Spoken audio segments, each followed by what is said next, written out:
Well, so far it's peaceful. Let me turn that light off and turn the one light on. And they've just started marching. I will see if I can catch up with them without getting entangled with the police escort. I don't want to interfere with their job because it looks like what they're trying to do is keep the people who are marching safe and on the sidewalks.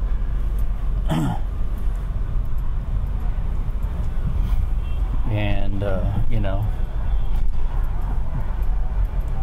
being in a car, I may not be able to follow along really well because the police may tell me to go around and whatever.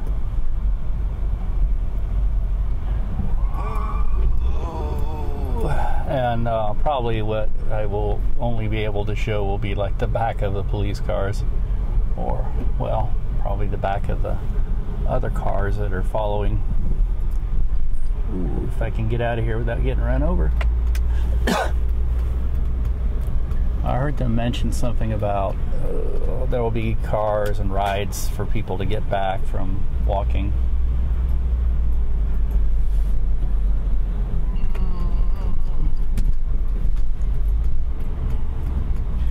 I definitely don't want to be breaking any laws while we do this. Because the police are watching. Oh, it looks like they went into the streets. They are not supposed to be doing that. But who knows? Maybe they are. Oh no, they're in the sidewalk. Get out of people's way here. Yeah, looks like we'll be behind David's Transportation.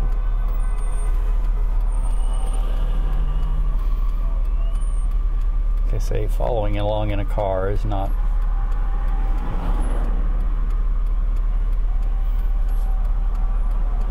going to be able to show much. Maybe what I'm actually doing is, if something weird were to happen, then, you know, I could document it. I don't know how long I'll follow it.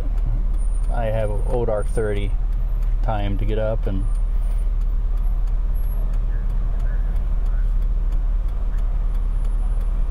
yeah, the police are telling him get on the sidewalk, which is normal.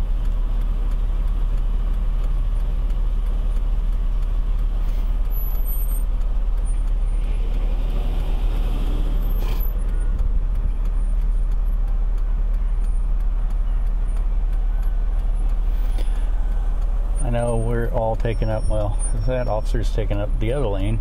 We're taking up one lane. But, you know, we have our blinkers on, so hopefully that's communicating to people behind us that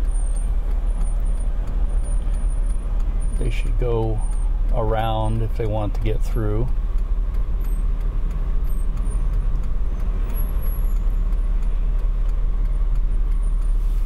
And I'm held up by the red light.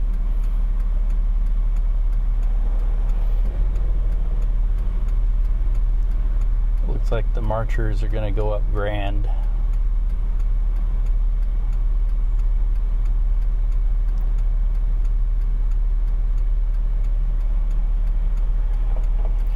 And what I said earlier about the, how would you say, the statements earlier about people mugging for the camera. I don't know. It's hard to judge first impressions. There's some really sincere people in there. I see good representation from the LGBT community, and looks like a few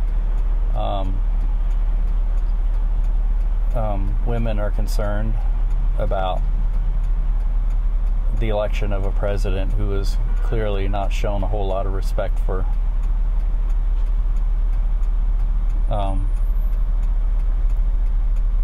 women.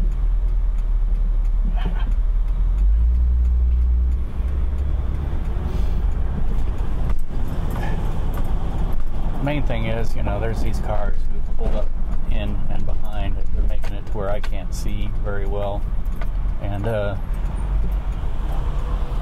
I don't know if they're part of it or if they've just gotten stuck in the traffic and don't know they should probably be going through or turning around. I saw one guy who was, he may have been a homeless guy or whatever, who's deliberately standing in the middle of the street. But most people are complying, and there's a few here. It looks like it's not their first rodeo. A few people mentioned, solidarity with the losing candidate, and so I don't know.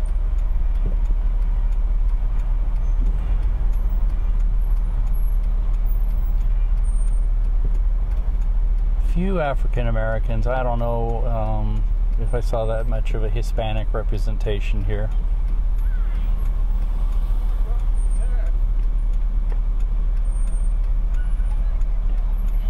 There's people trying to catch up with the protest, and somebody just turned in front of them. You got to be careful, because when people get mixed up in this stuff, they don't know what to do or think. All right. Let me turn my blinkers off so I can signal that I'm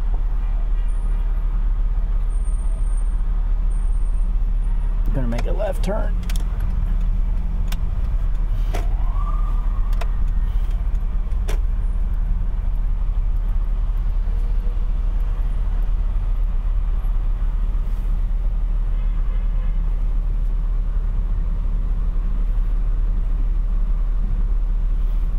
I'm not good at guesstimating numbers either, so I will just say that the video should speak for itself on that.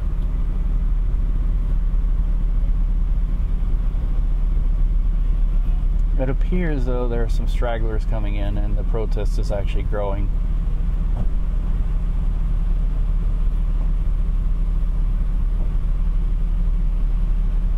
I saw there's a character who runs around in a Superman costume, and he likes preaching the Bible, and his the thing on the front is like an S and Jesus, so everybody calls him Super Jesus.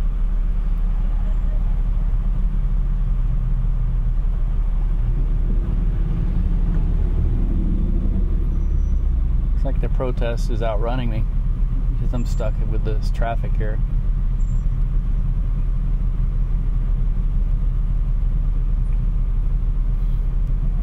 But I'm not the only one that's outrunning. There's a few people running to catch up.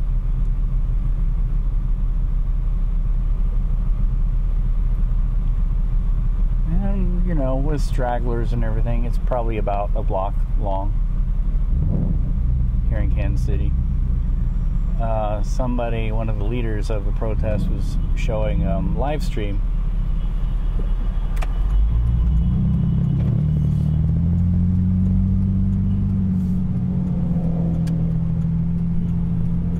Can we do it? I don't know if that was kosher, but oh well.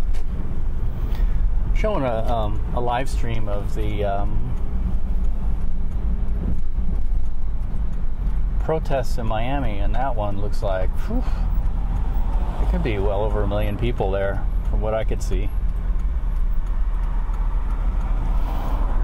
So, what could grow out of this is that Donald Trump and the Republican Party go, well, we have a lot of protesters. We don't really have a mandate. And, that's not the way of politicians. When they get elected, they're going to do what they promise to do, and that's it. And anybody else has an opinion, well, you just got to vote us out of office. And I think I've expressed what my opinion is on that. Democracy is supposed to be responsive to the people, all the people, not just the thing about, if you look at the map, there really isn't a majority of anyone. There's maybe the difference between 100 or 700,000 people. And actually, despite the Electoral College, the other candidate won the popular vote. And when you have a nation that's divided like that, you better be willing to address the other side, because it gets really dangerous if you don't. We're dangerously divided. But we're not divided. We just had lousy candidates.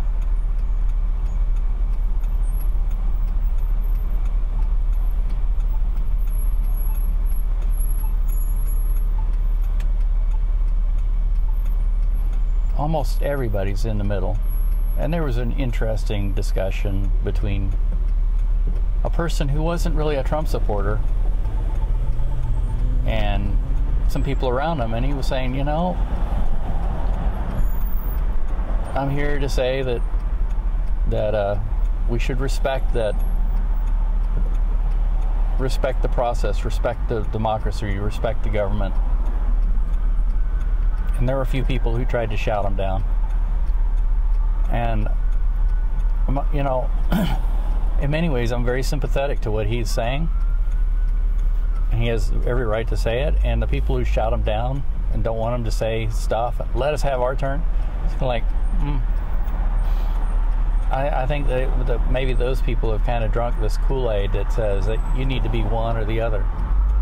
We don't have to do that.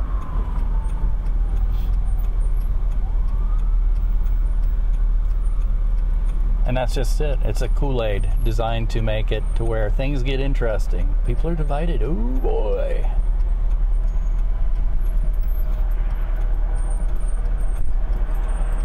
When in reality, it's just shades of opinion. And I haven't seen anything. I've heard, you know, some people say, "Oh, we've been to the protest last night," or this and that, and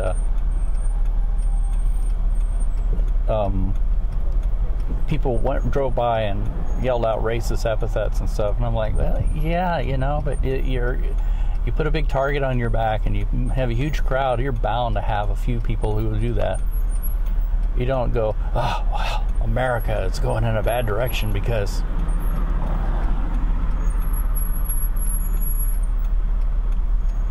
you know, if Donald Trump supports that kind of thing, and he has said things during the campaign that were pretty irresponsible, I think, and he supports that, he better get better as president. And from what I've seen, it may have hit him like a load of bricks. You mean I won? Oh shit. You mean I've got to go to work now? I got to be responsible? Because you know, my impression of the guy is that he's kind of been a playboy his whole life, and he's worked only hard enough to figure out what the next game he was going to play to get people to spend more money on his name or whatever.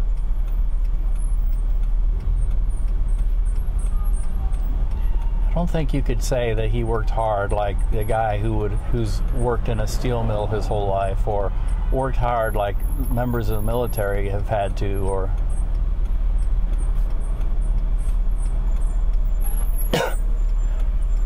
even people who've worked minimum wage jobs have to every day, you know?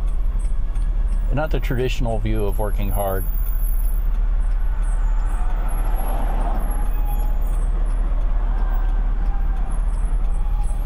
I think he's enjoyed a life that many of us would say is a blessing. And, you know, in America, we don't believe in really telling people how they should live their lives or anything. I mean, not dictating it. I mean, we may say, hey, you know, living lavishly like a billionaire like that, you know, there's a lot of people who don't admire that kind of thing. There's people coming out of a bar over here, standing on the balconies, yelling, "Fuck Trump."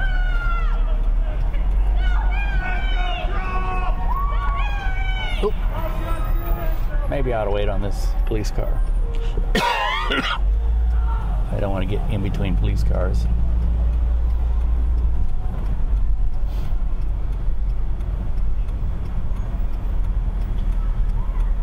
You know, in the 1980s, we had a show called Lifestyles of the Rich and Famous, and it just an endless parade of what many people have thought of as decadence. And it was a pretty decently rated show, so I guess some people liked it, but kind of sold this idea that if you're wealthy, you need to live like a playboy and yachts and spend money frivolously, and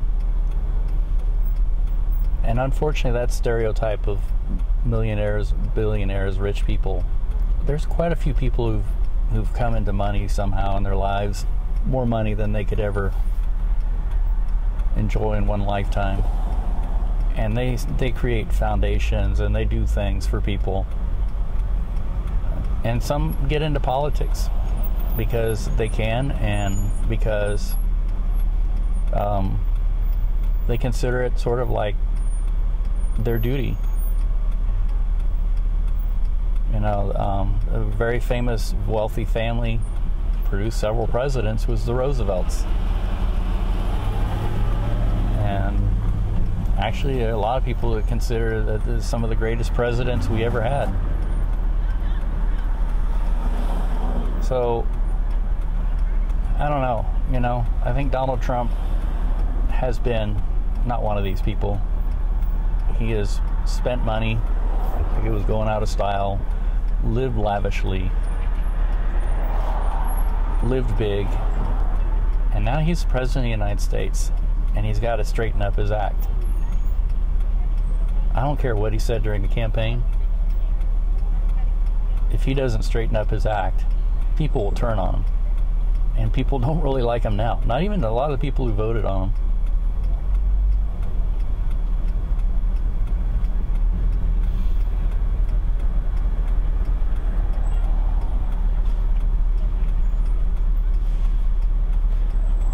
So it's understandable, a lot of fear and frustration that people feel at seeing a guy like that get into office despite all the crappy things he said.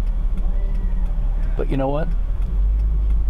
These people also need to understand that the reason why he got into that office was because he made some promises that if he intends to keep them, a lot of people actually like the free trade and everything. I'm sorry.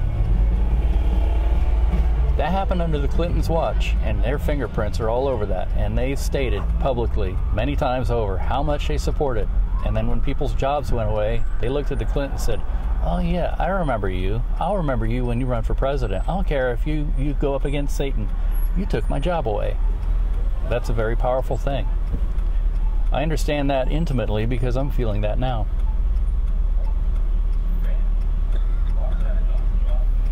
You take people's livelihoods away. You sign into law legislation that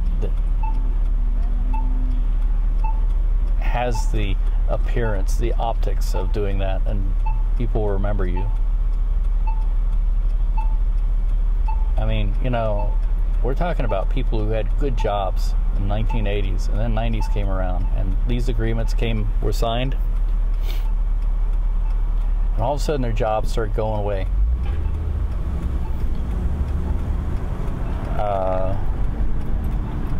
I know there's a song that I like, "Can't Make It Here Anymore," and it's all about that.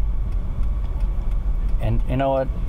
I know the Clintons' fingerprints are all over that, and the Clintons, as Democrats, cozied up to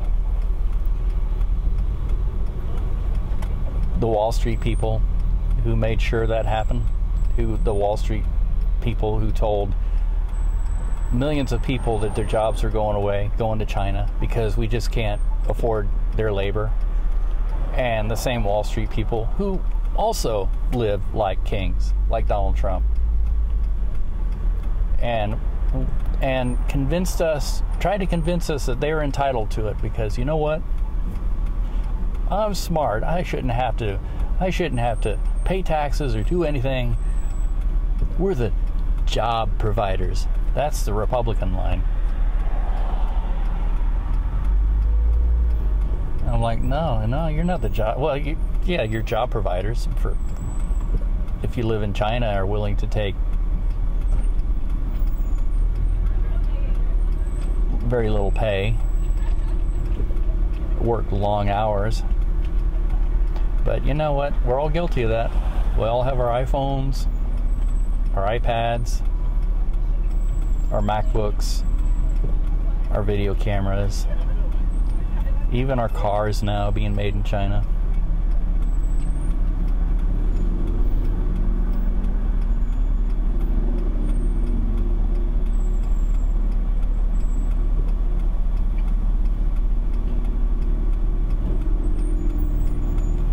So yeah, we can't make it here anymore.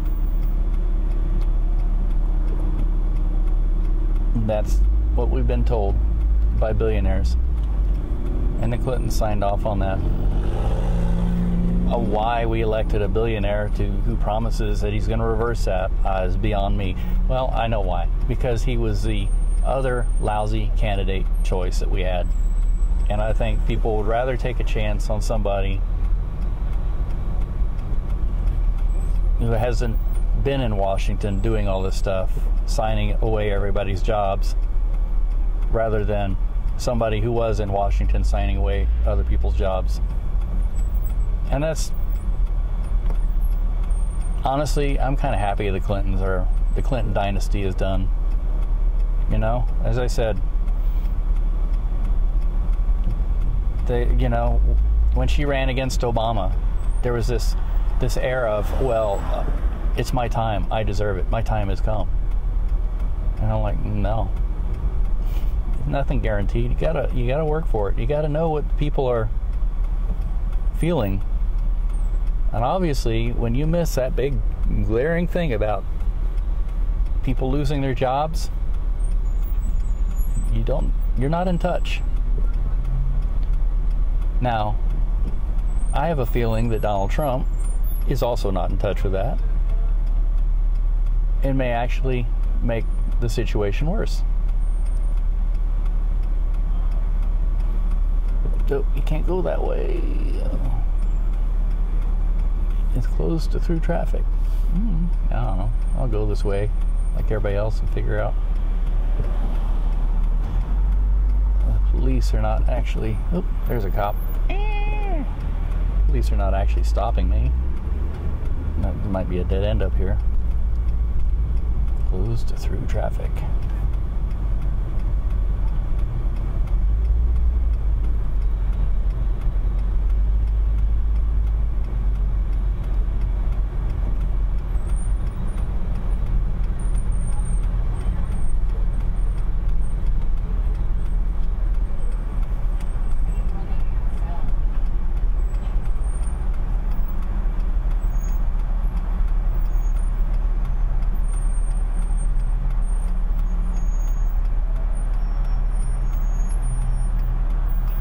A grand detour. There's a lot of police.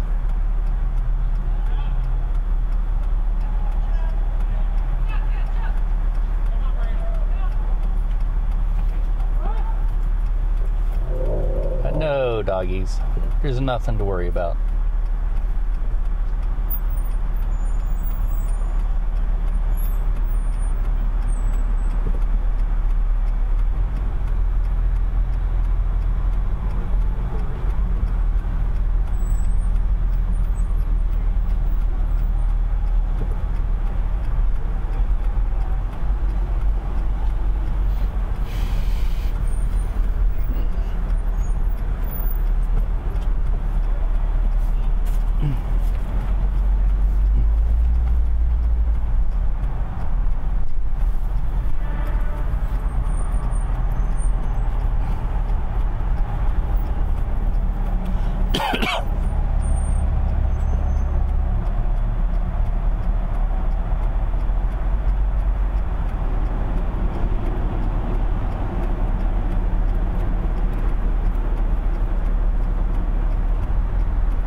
I'm just kind of recording it on video. Okay, pull up behind that van. Okay, thank you.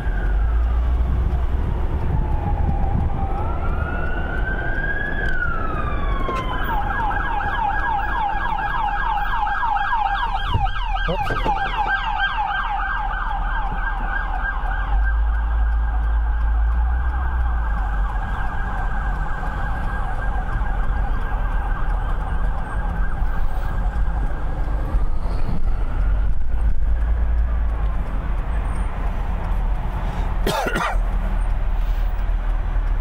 The police are not really interfering. They're helping.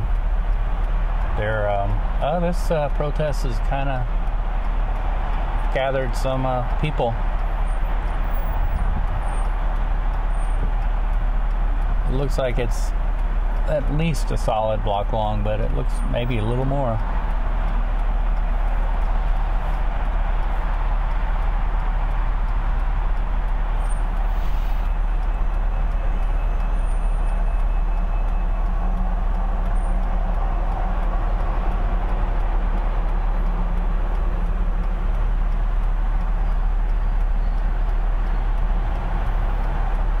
I know it's pretty lame and boring me following it in the car, and you should be out with it, but I'm afraid I just don't have the batteries for that. I probably should put my should have put my gimbal on a charge anyway. I mean, I know I have a bazillion cameras and I can just switch cameras, which is what I may do, but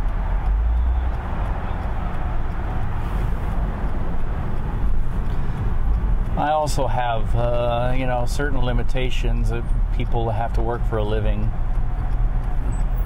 do, and that's I have to get up early in the morning, and so I don't know when I have to bug out for this.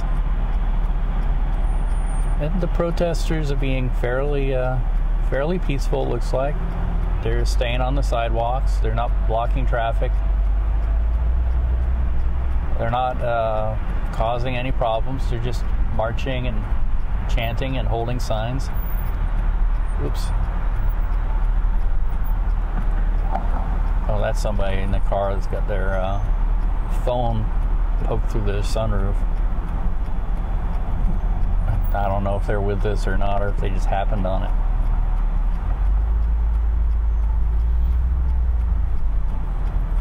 And you know, that's the what the police are mostly concerned about. And I don't know, you know, some people say, well, you know, it's because of these protests. The police are, the city budget's being busted by this. And I'm like, well, I don't know if that's really true, because I think that cities have it within their contingency funds for this kind of thing, because these kind of things will happen several times a year usually, and you know, whether or not a person should have free speech should not be dependent upon whether the city has a budget for the police department covering this. I mean, it is part of the job.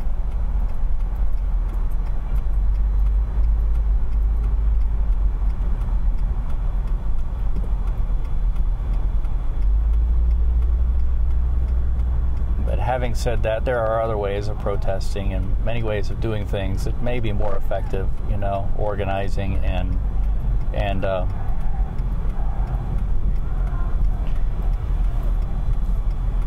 you know, a lot of groundwork that needs to be done to get the word out, and you know, any political movement, and that's why we have parties, political parties, I guess, to try and give people a valid outlet.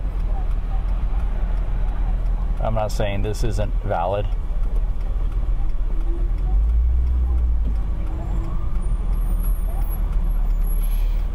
Well, I'd like to let these people go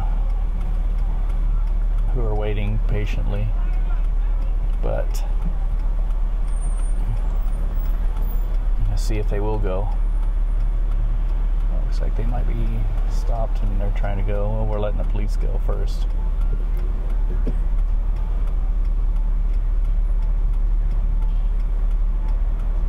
Oh, we have the green arrow and the yellow arrow. That sucks. All right. here we go.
Yeah, the conversations I can hear is like a lot of people have heard about this on social media, as I did. And you know, social media is really becoming a powerful tool for getting word out, and people are coming to these protests in larger and larger numbers than they may have in the past, when, you know, you had word of mouth and flyers and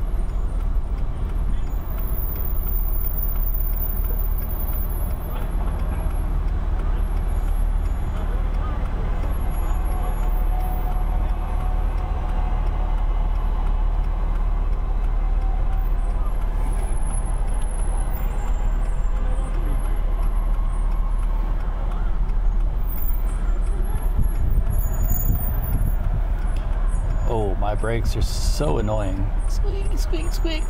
I feel, well, there's nobody here. The transportation car in front of me.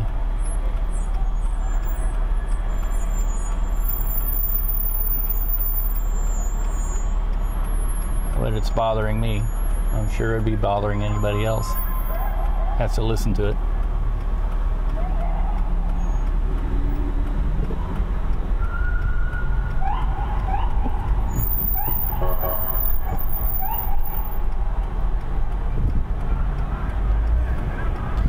I have 3 seconds to get around this corner.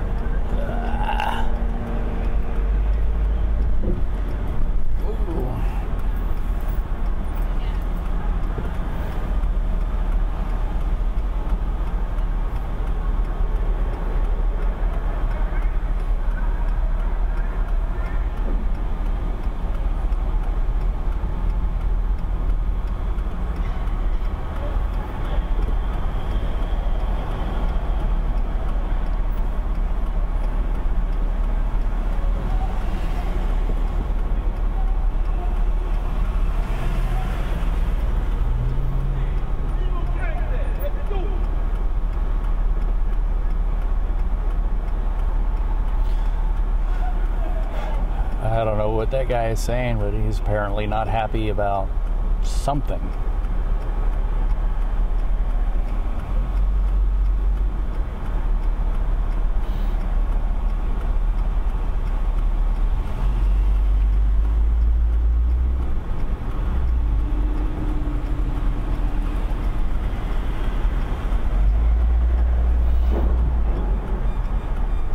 Sorry, I don't have a bazillion really bad jokes to tell about what's going on or this, that, the other thing. We lost our taxi cab, or whatever he is, David's Transportation.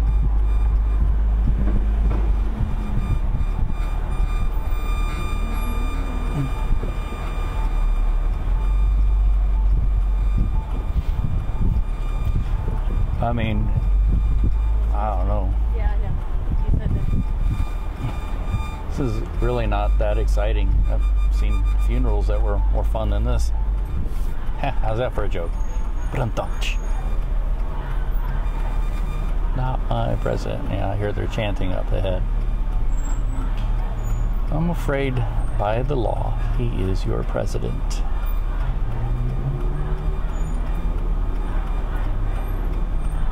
That's the way the game is played.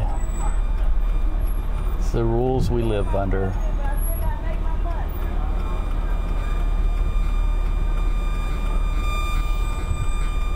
But you know what? And counterpoint to that is, I knew quite a few people who were chanting that about Barack Obama, and there's a lot of people saying that the other side didn't protest and this and that and the other thing. I'm like, I don't know. The other side spent quite a lot of time throwing roadblocks in his way and being very combative and disrespectful to him.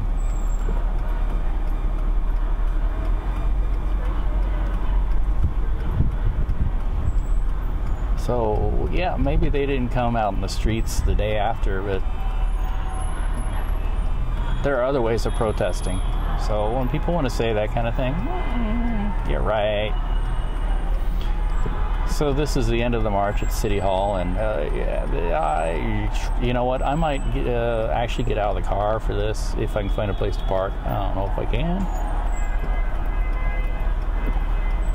I think that's where David's transportation was going.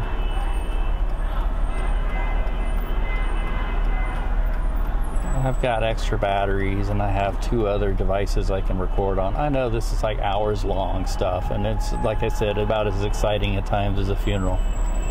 Da-dum-dumch. Okay, you can't use a joke twice. Boorish, redundant douchebag.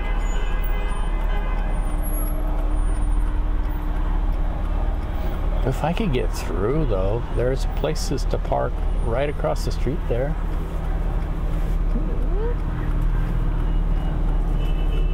The protesters are a little smarter maybe than they have been in the past.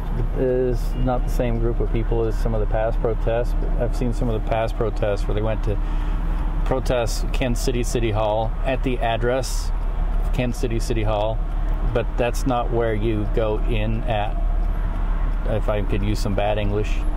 That's not where you walk in the doors or anything at City Hall. Oh, I could park in between the media. Look at this. I can park behind and in between. You could say I'm media. I'll let the po have their parking spots over here.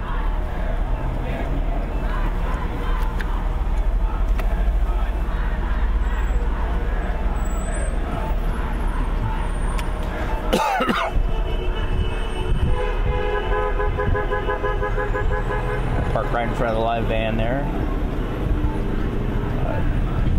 Like I said, technically I could park over. Oh, that's handicapped. No, I can't. But I not run over these guys. And we should park. Channel 5 is going to really appreciate me parking right on their bumper. That's reserved for their used car. Yeah. I don't think so. Reserved parking, authorized emergency vehicles only. All right, I'll turn our flashers on.